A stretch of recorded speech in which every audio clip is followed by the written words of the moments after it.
നമ്മുടെ സിറ്റ് ഔട്ടിന്റെ ഏറ്റവും ഫസ്റ്റ് നിൽക്കുന്ന ആള് ഇയാളാണ്. ആക്ച്വലി ഇയാൾ പൂവിടുമെന്നൊന്നും എനിക്കറിയില്ല. പൂവ് ഇടുന്നതായിട്ട് ഇതുവരെ ഞാൻ കണ്ടിട്ടില്ല, പക്ഷെ ഇലകളൊക്കെ നല്ല അടിപൊളിയാണ്. ജസ്റ്റ് നമ്പർ 2 ഇയാളാണ്. ഇയാൾ ഏത് കാലത്തും പൂവിടലുണ്ട്. ഇയാളെ മറ്റുള്ള ചെടികളെക്കാളും കമ്പാരിറ്റീവ്ലി എനിക്ക് ഇഷ്ടമാണ്. ആദ്യം കാണിച്ച അതേപോലത്തെ ആൾ തന്നെയാണ് ഇയാൾ. ഇതിന്റെ വല്യപ്പം മൂത്താപ്പൊക്കെ ആയിട്ട് വരും. അതന്നെ മാറ്റി കുഴിച്ചിട്ടതാണോ എന്നും അറിയില്ല. പിന്നെ ഇയാളൊക്കെ നട്ട് നനച്ച് വളർത്തുന്നത് എന്റെ പോരാളിയാണ് ഗൈസ്. ഞാൻ അറിയാതെ പോലും ഇവരുടെ അടുത്തൊന്നും പോയി നോക്കാറില്ല. ഇയാള് പിന്നെ മുട്ടിട്ട് നിൽക്കണേ ഉള്ളൂ, പക്ഷേ പോയിട്ടില്ല guys. The next person is ഇയാളാണ്. ഇയാളെ അവസ്ഥയും നേരത്തെ പോലെ തന്നെ ഇടാറുണ്ടോന്ന് എനിക്കറിയില്ല, പക്ഷെ ഇലകൾ ബ്യൂട്ടിഫുൾ ആണ്.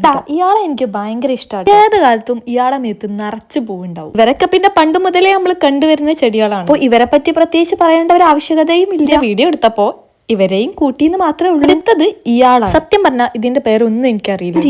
നിങ്ങൾക്ക് ആർക്കെങ്കിലും ഇതിന്റെ പേര് അറിയുന്നുണ്ടെങ്കിൽ ഒന്ന് കമന്റ് ഇട്ടായിരുന്നു. ആദ്യം വിചാരിച്ചിന് ഇതിന്റെ ഉള്ളിൽ വല്ല കല്ലവും വെള്ളവും ഇട്ടാല് അത് ക്ലോസ് ആവും. പിന്നെ ഇടാൻ മനസ്സിലായത് പണ്ട് ബേസിക് സയൻസിൽ പഠിച്ചത് വേറെ ചെടിനെ കുറിച്ചാണ്. പിന്നെ അടുത്തത് മൂപ്പരാണ്. നമ്മുടെ വീട്ടിൽ ഏറ്റവും കൂടുതൽ മറ്റാരേക്കാളും ഒരു പടി മുന്നിൽ നിൽക്കുന്നത് ഇതാ ഇയാളാണ്. സത്യം പറഞ്ഞാൽ ഈ പൂവില്ലാത്ത ചെടികളൊക്കെ വളർത്തിയിട്ട് എന്തിനാന്ന് പോലെ എനിക്ക് മനസ്സിലാവണില്ല guys. And this is one of my favourite flower. ചെറുപ്പം മുതലേ എനിക്ക് ഏറ്റവും ഇഷ്ടം. അത് മാത്രല്ല ആകെ പേരറിയുന്നത് ആന്തൂറിയം. പിന്നെ മല്ലിക ജമന്തി എന്തോ ആണ് തോന്നുന്നു.